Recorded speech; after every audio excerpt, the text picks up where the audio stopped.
Sokrates, Plato, dan Aristoteles.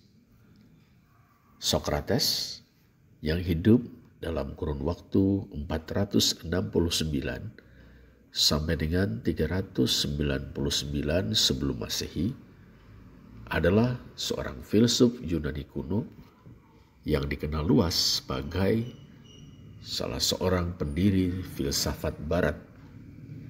Ia tinggal di Athena selama periode klasik dan dikenal dengan metode penyelidikannya yang disebut metode Sokrates, yang melibatkan pengajuan pertanyaan dan terlibat dalam dialog untuk merangsang pemikiran kritis dan kajian secara intelektual terhadap diri sendiri.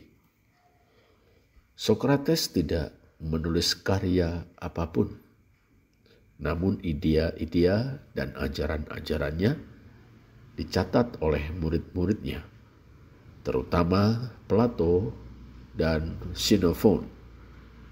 Akibatnya, sebagian besar pengetahuan kita tentang Sokrates berasal dari sumber-sumber sekunder ini. Fokus utama Sokrates adalah pada etika dan kebajikan manusia.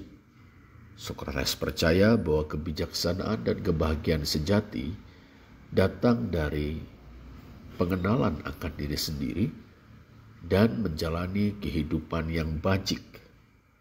Ia menekankan pentingnya mempertanyakan kebijaksanaan dan keyakinan konvensional, serta memeriksa asumsi dan motivasi diri sendiri. Sokrates terkenal dengan pernyataannya bahwa ia tidak tahu apa-apa, yang sering disalahartikan seakan ia mengaku dirinya bodoh. Dalam kenyataannya, yang ia maksud adalah bahwa ia tidak mengaku memiliki pengetahuan atau kepastian apapun yang absolut. Karena ia percaya bahwa pengetahuan sejati berasal dari pertanyaan dan pemeriksaan diri yang terus-menerus. Beberapa konsep kunci yang terkait dengan Sokrates meliputi: pertama, pemeriksaan kehidupan dan sifat manusia. Sokrates percaya bahwa memahami kondisi manusia dan peran seseorang dalam masyarakat sangat penting untuk menjalani kehidupan yang bajik. Kedua, metode Sokrates. Pendekatan pengajaran berbasis dialog dilakukan dengan mengajukan pertanyaan-pertanyaan untuk menggugah atau merangsang pemikiran kritis dan refleksi diri, ketimbang memberikan ceramah atau jawaban langsung. Ketiga, gagasan tentang kehidupan yang teruji. Sokrates mendorong individu untuk mempertanyakan keyakinan, tindakan, dan motivasi mereka untuk menjalani kehidupan yang lebih sadar dan berbudi luhur. Keempat, konsep kehidupan yang tidak teruji tidak layak untuk dijalani. Sokrates percaya bahwa menjalani kehidupan tanpa melakukan pemeriksaan diri yang kritis tidaklah benar-benar layak untuk dijalani, karena tidak memiliki kedalaman dan pemahaman. Yang kelima, keyakinan akan adanya bentuk pengetahuan yang lebih tinggi. Sokrates berpendapat bahwa kebijaksanaan yang sejati berasal dari pengakuan akan ketidaktahuan diri sendiri dan terus mencari pengetahuan melalui dialog dan refleksi diri. Meskipun Sokrates tidak meninggalkan kumpulan ajaran tertentu secara tertulis, pengaruhnya terhadap filsafat barat dan perkembangan pemikiran kritis tidak dapat diabaikan. Ide-idenya telah dikembangkan dan diperluas lebih lanjut oleh para filsuf seperti Plato dan Aristoteles yang membentuk fondasi filsafat barat. Berikutnya kita berkenalan dengan Plato yang hidup dalam kurun waktu 428 sampai dengan 348 sebelum Masehi atau 427 sampai 347 sebelum Masehi. Ia juga seorang filsuf Yunani kuno. Plato adalah murid Sokrates. Ia mendirikan akademi di Athena yang dianggap sebagai institusi pendidikan tinggi pertama di dunia barat. Ajaran Plato memiliki pengaruh besar terhadap filsafat, politik, dan agama di dunia barat. Ide-ide dan ajaran-ajaran Plato terutama diketahui melalui dialog-dialognya yang menghadirkan diskusi dan perdebatan di antara berbagai tokoh. Ia sering menampilkan Sokrates sebagai lawan bicara utama. Karya-karya Plato mencakup dialog-dialog terkenal seperti The Republic, The Symposium, The Apology, dan The Phaedo. Filsafat Plato dapat dibagi menjadi beberapa konsep dan teori utama sebagai berikut. Pertama, teori tentang bentuk-bentuk, juga dikenal sebagai doktrin tentang idea-idea atau teori tentang idea-idea. Plato percaya bahwa terdapat idea-idea atau bentuk-bentuk yang abstrak, tidak berubah dan abadi, yang berfungsi sebagai cetak biru untuk semua objek dan pengalaman fisik di dunia. Bentuk-bentuk ini sempurna dan abadi, sedangkan dunia fisik tidak sempurna dan terus berubah. Kedua, alegori gua. Metafora yang terkenal dalam Republik, karya Plato, menggambarkan tahanan yang dirantai di dalam gua, hanya melihat bayangan benda di belakang mereka yang menempel di dinding gua.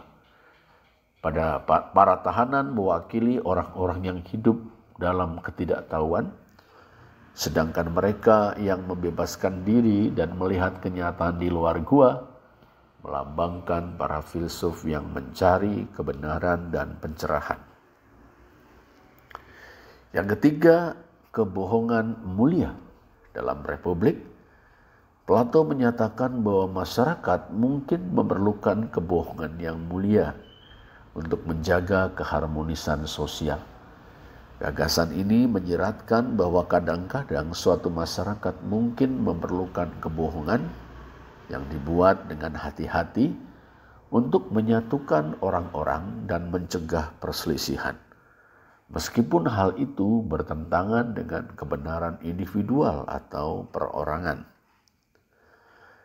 Yang keempat adalah jiwa tripartit. Plato mengemukakan bahwa jiwa manusia terdiri dari 3 bagian. Rasio atau logos, roh atau thumos, dan nafsu epitumia. Logos, thumos, epitumia.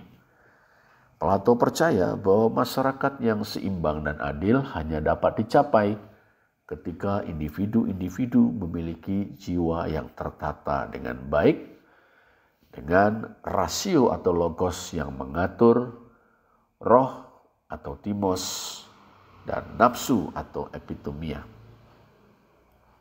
Yang kelima, konsep raja filsuf. Dalam Republik, Plato berpendapat bahwa bentuk pemerintahan terbaik adalah bentuk pemerintahan yang dipimpin oleh raja filsuf, yaitu individu yang memiliki pengetahuan dan kebijaksanaan filosofis yang luas, yang akan memerintah semata demi kebaikan masyarakat. Yang keenam, pengaruh matematika pada filsafat. Plato percaya bahwa studi matematika dapat membantu individu mengembangkan kemampuan penalaran mereka dan mendekati pertanyaan-pertanyaan filosofis dengan lebih efektif. Yang ketujuh, paralel antara negara dan individu. Plato sering membahas hubungan antara individu dan negara. Ia menekankan bahwa memahami diri sendiri dan memahami masyarakat sangat penting untuk menjalani kehidupan yang berbudi luhur dan menciptakan masyarakat yang adil. Ide Plato mempunyai dampak jangka panjang terhadap filsafat, politik, dan pendidikan Barat. Ajaran-ajarannya telah mempengaruhi para pemikir seperti Aristoteles, Santo Agustinus, dan René Descartes. Karya-karyanya terus dipelajari dan diperdebatkan dalam filsafat, ilmu politik, dan disiplin ilmu lainnya. Akhirnya kita sekarang berkenalan dengan Aristoteles yang hidup dalam kurun waktu 384 sampai dengan 322 sebelum Masehi. Aristoteles seorang filsuf, ilmuwan, dan polimatik Yunani kuno.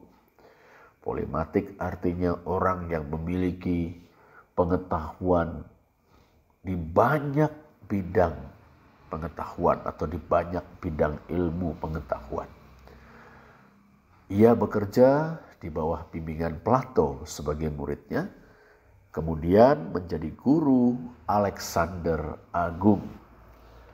Karya Aristoteles mencakup berbagai mata pelajaran atau bidang studi, termasuk fisika, biologi, metafisika, logika, etika, estetika atau filsafat seni, puisi, teater, musik, retorika, linguistik, politik, dan pemerintahan. Sumbangsinya pada berbagai bidang ilmu pengetahuan telah secara signifikan membentuk filsafat, sains, dan sastra Barat. Ajaran Aristoteles dapat dibagi menjadi beberapa konsep dan teori utama. Pertama, kategori-kategori. Kategoris adalah risalah yang ditulis Aristoteles tentang logika dan bahasa, dengan fokus pada prinsip dasar klasifikasi dan predikasi. Ini membahas 10 kategori atau predikat: substansi, kuantitas, kualitas, relasi, tempat, waktu, posisi, keadaan, tindakan, dan afeksi, yang dapat dikaitkan dengan hal, ihwal, atau sesuatu. Yang kedua adalah silogisme. Aristoteles mengembangkan sistem logika silogistik, yaitu suatu struktur formal penalaran yang terdiri dari dua premis yang bermuara pada satu konklusi atau kesimpulan. Sistem ini telah menjadi landasan logika Barat dan telah mempengaruhi perkembangan logika dan argumentasi formal. Ketiga, biologi dan ilmu pengetahuan alam. Aristoteles memberikan kontribusi yang signifikan dalam bidang biologi. Ia mempelajari berbagai macam hewan dan tumbuhan.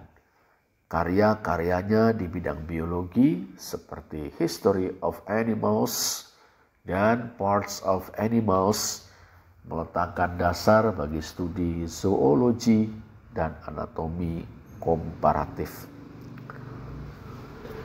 Yang keempat adalah fisika. Aristoteles menulis karyanya Physics, sebuah risalah tentang prinsip-prinsip dasar ilmu pengetahuan alam. Di dalam risalah tersebut ia membahas tentang natur dari materi, gerak, tempat, waktu, dan sebab akibat. Meskipun sebagian besar idenya telah digantikan oleh pemahaman ilmiah modern, ide-idenya tetap berpengaruh dalam membentuk pemikiran ilmiah abad pertengahan dan modern awal. Yang kelima, metafisika. Aristoteles menulis Metaphysics, sebuah kumpulan teks yang membahas tentang natur dari ada, eksistensi, substansi, sebab, dan konsep-konsep abstrak lainnya. Ia memperkenalkan konsep penggerak tak bergerak atau penggerak yang tidak digerakkan, the unmoved mover, yaitu suatu penggerak utama yang menyebabkan alam semesta eksis dan berfungsi. Yang keenam, etika.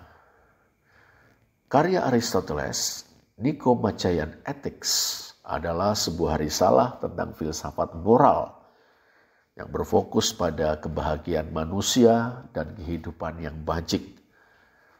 Ia mengembangkan konsep jalan tengah atau the golden mean yang menyatakan bahwa kebajikan terletak pada jalan tengah antara hal yang berlebihan dan hal yang kurang.